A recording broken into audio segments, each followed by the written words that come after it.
gejalanya adalah seperti ini. Jadi kuning-kuning seperti bercak-bercak kuning seperti ini ya. Ini awal-awalnya seperti ini.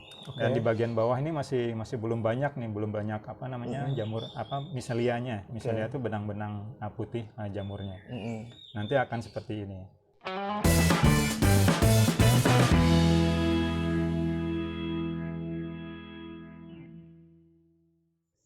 Assalamualaikum Sobat Agro Santero Nusantara. Seperti biasa nih Sobat Agro, hari ini lagi ada di Sawar Gagrep, Taman Edukasi Anggur Bogor yang berlokasi di Atang Sanjaya Bogor. Nah, di video kali ini Sobat Agro mau ngebahas mengenai penyakit yang disebabkan oleh jamur pada tanaman anggur. Kita bakalan bahas bareng sama Kang Andi nih, yang pemilik dari Sawar Gagrep nih. Oke, langsung aja kita samperin Kang Andinya.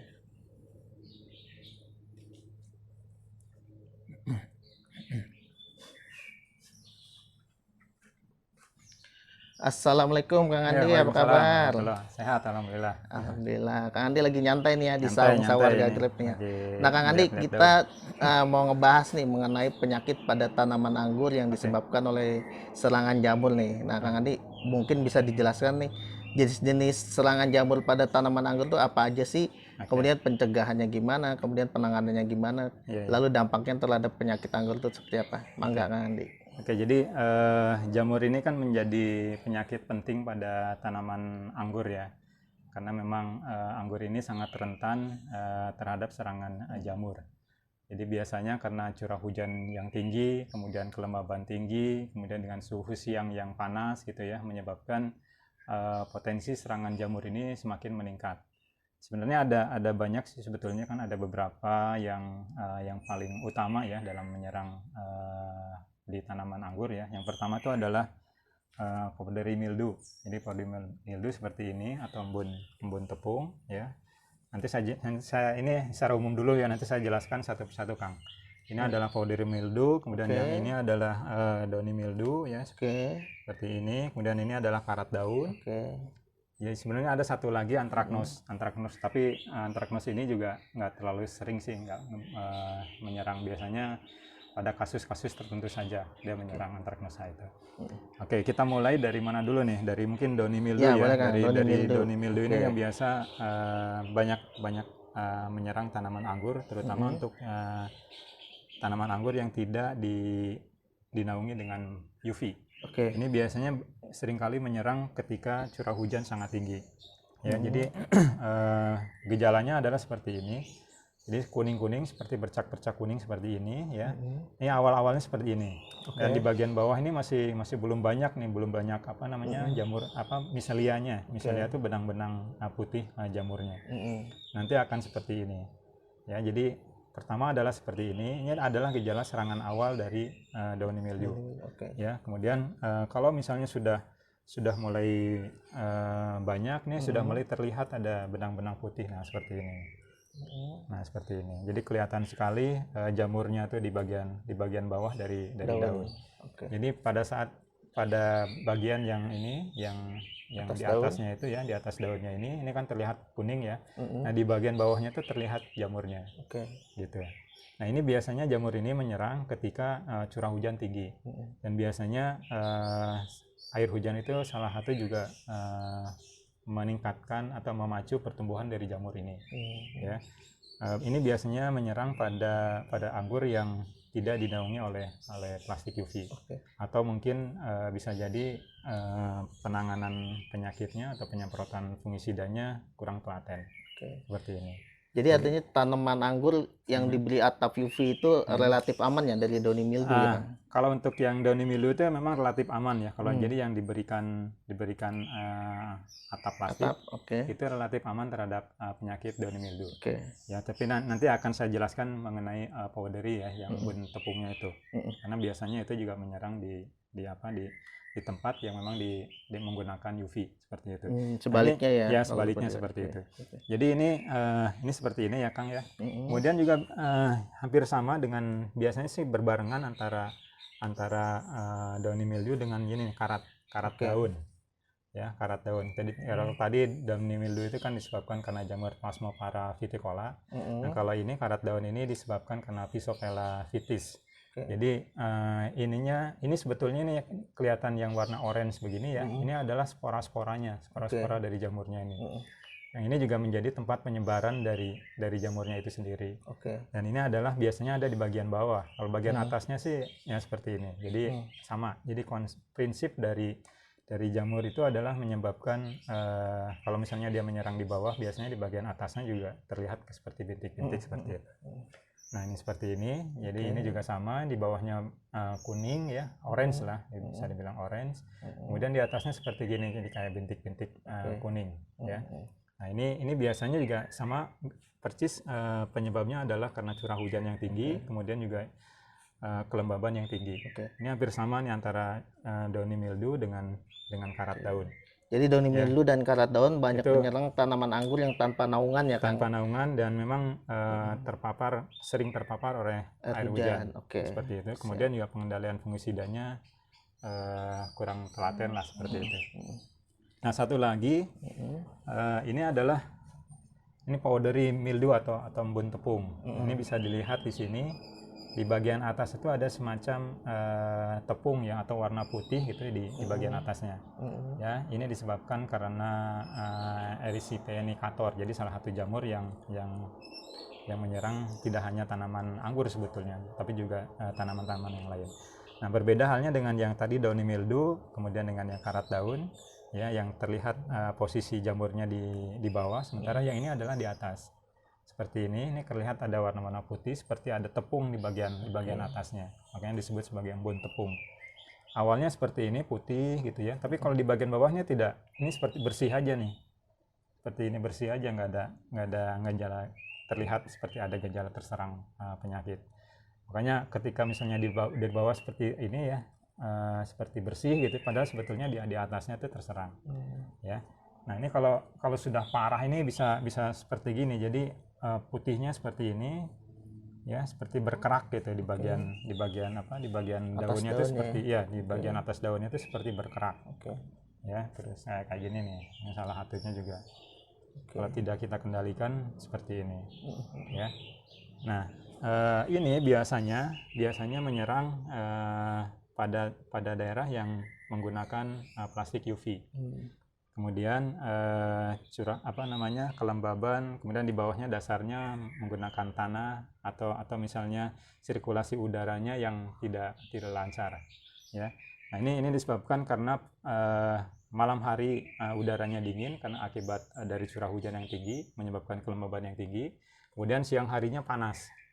Jadi kalau siang hari panas sekali, kemudian atau sore atau malamnya hujan, nah itu harus kita waspadai nih. Dan ini biasanya menyerang pada greenhouse dengan sirkulasi udara yang kurang bagus. Biasanya di tempat yang sirkulasi udaranya bagus, biasanya jarang ini terserang seperti ini.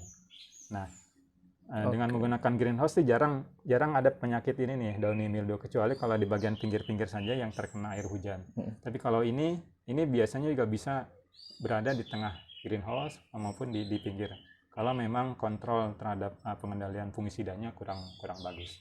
Seperti itu. Baik. Nah ini kemudian Kang Andi, dampak dari serangan penyakit jamur pada tanaman anggur itu apa aja sih? Jadi tanaman penyakit ini ya, jamur ini juga tidak hanya menyerang pada bagian daun, seperti misalnya powdery mildew ini ya, tapi juga menyerang pada bagian batang ya, kemudian pada bagian buah. Nah, kalau pada bagian buah itu biasanya menyebabkan buah menjadi pecah. Jadi pada bagian buah itu ada semacam selaput berwarna putih gitu ya, semacam kayak apa ya, semacam kayak jamur lah, kayak bulukan seperti gitu. Itu yang menyebabkan pertumbuhan dari beri anggur itu menjadi tidak maksimal, kecil, kemudian juga menyebabkan pecah berinya itu.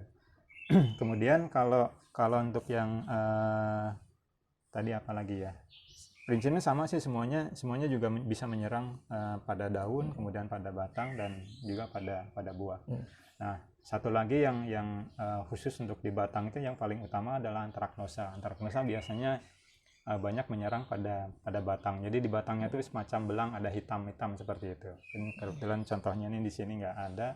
Jadi tidak bisa saya sampaikan ini contoh spesimennya. Nah, serangan-serangan parah pada daun ini ketiga jamur ini maka akibatkan apa nih Kang? Bisa sampai mati juga tuh tanaman atau gimana? Jadi ketika serangan parah, maka menyebabkan namanya tuh defoliasi ya. Jadi penggundulan secara cepat sehingga daun langsung menggugurkan gitu ya, belum waktunya menggugurkan gitu. Sehingga lama-lama kan tanaman menjadi gundul seperti itu ya. Lain halnya dengan kalau misalnya menggugurkan daun secara alami, tapi ini karena memang menggugurkan daun karena memang serangan dari jamur ini. Karena jamur ini sebetulnya kan menyerang sari-sari makanan atau bagian dari terutama downy mildew ini ya. Ini menyerang zat-zat klorofil dari daun. Sehingga lama kelamaan kan daun tidak bisa melaksanakan tugasnya sebagai pemasak gitu ya, untuk menghasilkan fotosintesis atau proses fotosintesis untuk menghasilkan energi atau sumber makanan bagi tumbuhannya, bagi tanamannya. Akibatnya tentu kalau nggak tertangani pertumbuhan tanaman terganggu ya Kang. Pasti akan terganggu itu.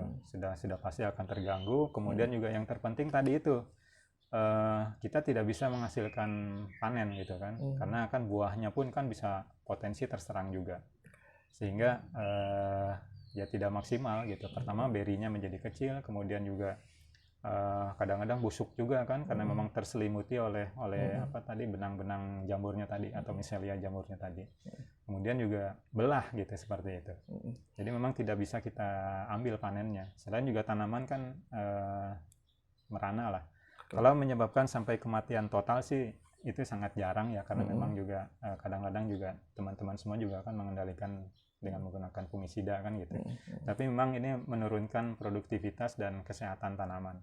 Tapi tidak menyebabkan sampai kematian yang total gitu seperti itu. Nah, kemudian nih Kang Adi, pencegahan masing-masing nih untuk ketiga jenis jamur ini nih apa aja nih? Sebetulnya fungisida yang ada itu ya, itu sebetulnya spektrumnya itu rata-rata luas. Jadi memang ini kan hampir satu jenis sih sebetulnya antara powdery mildew gitu ya dengan downy mildew dengan karat daun. Biasanya dengan beberapa bahan aktif itu bisa mengendalikan ketiganya. Jadi rata-rata bahan aktif yang ada itu memang spektrumnya luas sehingga bisa mengendalikan ketiga dari jamur ini. Bisa misalnya yang bersifat sistemik, jadi kan ada fungisida yang bersifat sistemik, bisa misalnya dari bahan aktif ini azoxystrobin ya, plus difenoconazole. Saya mungkin nggak sebutkan mereknya ya Kang ya.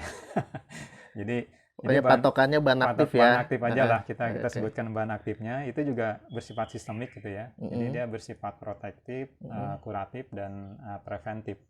Jadi protektif itu artinya bisa melindungi dari serangan jamur. Jadi itu sebelum terserang dia bisa menghindari itu. Kemudian juga bersifat kuratif. Ya bisa bersifat kuratif, itu bisa mengobati. Kalau kuratif itu bersifat mengobati. Artinya ketika terserang oleh jamur ini, kita bisa semprotkan itu bahan aktif itu sehingga bisa mengobati tanaman yang terserang. Seperti itu. Kemudian ini sebetulnya pilihan aja sih, banyak bahan aktifnya sebetulnya. Kemudian yang kedua yang masih bersifat sistemik adalah dari bahan aktif mefenoxam. Jadi mefenoxam ini dia bersifat sebagai ya sama preventif kuratif juga. Itu juga bisa mengendalikan ketiga dari jamurnya ini. Itu yang tadi yang bahan aktif azoxystrobin dan mefenoxam itu sifatnya sistemik. Ya, sistemik itu artinya ketika kita semprotkan ke daun, dia diedarkan atau ditranslokasikan ke seluruh jaringan tanaman. Jadi ketika semprot di daun, dia bisa diedarkan juga ke batang, ke akar dan sebagainya. Nah, kalau yang saya sebutkan lagi nih sekarang ini adalah yang sifatnya kontak. Kontak itu artinya melindungi pada bagian yang terkena saja. Jadi memang kalau yang fungisida kontak itu berarti penyemprotannya harus merata, seperti itu. Nah, yang contohnya adalah yang sering saya gunakan adalah bahan aktif belerang. Jadi sifatnya itu kan belerang itu kan bersifat preventif ya. Preventif artinya bisa mencegah. Artinya kita bisa aplikasikan ketika belum ada serangan. Ya, kemudian bersifat kuratif juga, bisa mengobati juga.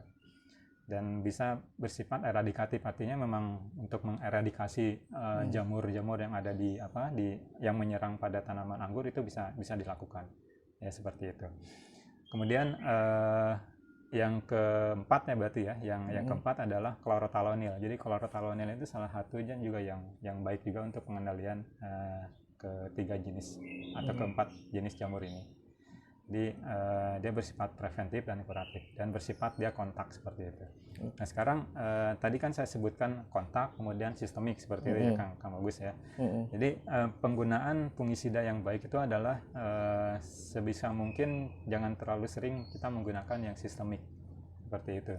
Kenapa? Karena bisa menyebabkan resistensi dari jamur seperti itu. Sehingga sebaiknya adalah kita menggunakan rumus misalnya kontak, sistemik. Jadi 3 kontak, kemudian 1 sistemik. Jadi misalnya dalam sebulan, katakanlah misalnya serangan sedang tinggi, kita gunakan 3 kali kontak, kemudian 1 kali sistemik seperti itu. Selain juga fungisida juga akan mahal, kita juga bisa mengirit penggunaan dari fungisida.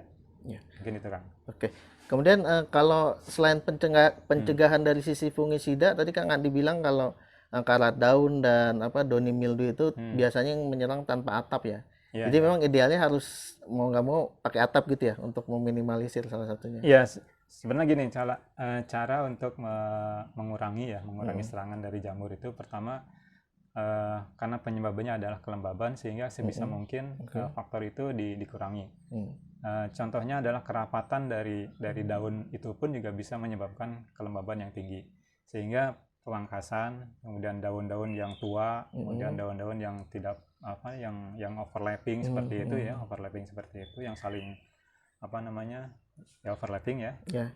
Itu dipangkas gitu ya, dirapihkan sehingga matahari masih bisa masuk gitu kan, masuk ke seluruh jaringan tanamannya. Baik yang menggunakan UV maupun tidak ya. Ya, baik yang menggunakan UV maupun tidak ya. Jadi memang seperti itu. Kemudian juga sanitasi lingkungan.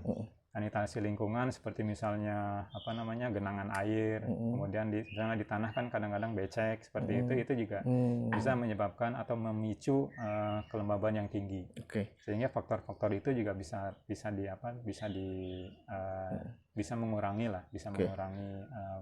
sebaran dari penyakit jamur ini.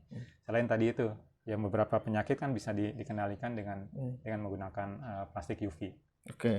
Kemudian kalau frekuensi penyiraman Kang, apakah memang ada tertentu seminggu sekali, 2 minggu sekali, atau kita ngelihat kondisi juga kalau sering hujan lebih sering atau gimana Kang? Jadi kalau musim hujan itu sebaiknya seminggu sekali. Jadi sebaiknya sih lebih ke arah preventif lah. Tapi memang kadang-kadang karena kesibukan dan lain sebagainya kan, sehingga kita harus bersifat kuratif kan tadi kan, mengobati kan, nggak apa-apa, nggak ada masalah seperti itu. Sehingga kalau pada saat musim hujan serangan tinggi biasanya seminggu sekali kita aplikasikan. Kalau misalnya pada saat cuaca panas gitu kan, serangan juga tidak terlalu tinggi, biasanya 2 minggu sekali. Musim kemarau gitu kan? Ya, musim kemarau seperti itu. Dan biasanya kalau kita sudah aplikasikan biasanya suka kering Kang. Jadi contohnya misalnya ini kan biasanya basah ya, seperti ini kan kelihatan kayak ini basah gitu ya di bawahnya tuh ya. Ketika sudah kita aplikasikan fungisida biasanya kering nih seperti ini. Oh, dia mengering ya? Ya, seperti ini mengering dan akhirnya merangas. Dan pada akhirnya memang ini kita harus pangkas juga, kita bersihkan juga gitu. Artinya kalau udah kering gini jamurnya memang sudah mati sudah gitu, mati ya, sudah. Biasanya kan kali ini basah nih kalau jamur seperti ini. Basah. Ini kan kelihatan basah ya. Iya, betul. Seperti itu. Ini kan basah, ini kan juga basah kan gitu. Biasanya kalau udah disemprot ini dia mengering ya, kering. Kalau yang ini sih memang tidak ada kelihatan ini sih. Nah, ini sebetulnya yang harus diwaspadai itu karena ini kan ini ada di permukaan atas kan. Ada di permukaan. Sementara yang di bawah kan yang kelihatan kan ini kan daun ini kan. Terutama yang menggunakan para-para nih. Iya, jadi terus bisa jadi biasa terjadi pada tempat yang menggunakan UV tapi kelembabannya itu tinggi dan sirkulasinya jelek.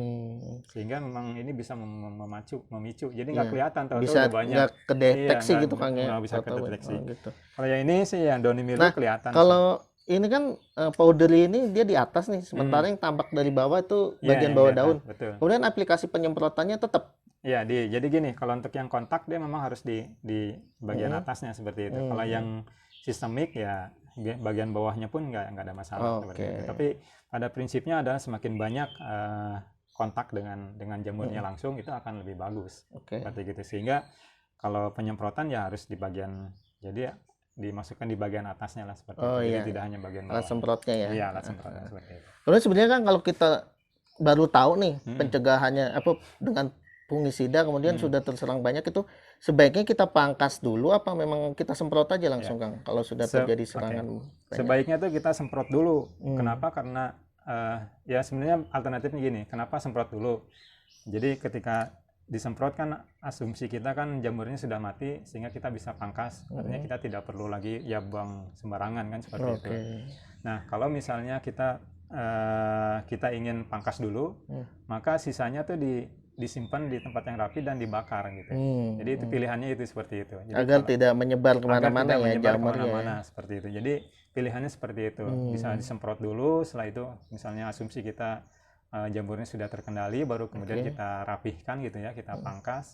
Kemudian, nah kalau yang itu kan udah artinya kan sudah mati kan, sudah mati sehingga tidak perlu lagi dibakar lah seperti itu. Tidak menyebar kemana-mana ya jamurnya. Nah kalau misalnya aplikasi dipangkas dulu baru disemprot, nah itu kan berarti sisa dari pangkasan itu kan harus dibakar lah. Resikonya lebih besar lah ya untuk penyebaran betul. jamurnya kemana-mana. Betul. Jadi memang kalau saran saya sih, kalau saya di sini mengaplikasikan semprot dulu baru nanti kita rapihkan. Lagi pula juga kan kita tidak rapihkan semuanya gitu. Seperti yang ini kan masih bagian yang mulusnya kan lebih banyak daripada yang kurang gitu kan, sehingga yang seperti ini kan nggak perlu kita pangkas gitu. Jadi ketika setelah disemprot pun jamurnya mati tapi daunnya masih bisa berfotosintesis ya. Kecuali kalau yang ini kan sudah parah begini kan, ini juga dia sudah menyerang seluruh daun, ya ini pangkas saja kan. Gitu. Jadi balik lagi ya, sebelum terjadi serangan parah harus pencegahan dan pengendalian. Oke, baik. Terima kasih banyak nih Kang Adi penjelasannya mengenai jenis-jenis penyakit jamur pada tanaman anggur. Mudah-mudahan bermanfaat bagi para sobat agroni yang menonton videonya. Atur nuhun pisan Kang Adi. Sama-sama, ya. Assalamualaikum warahmatullahi wabarakatuh.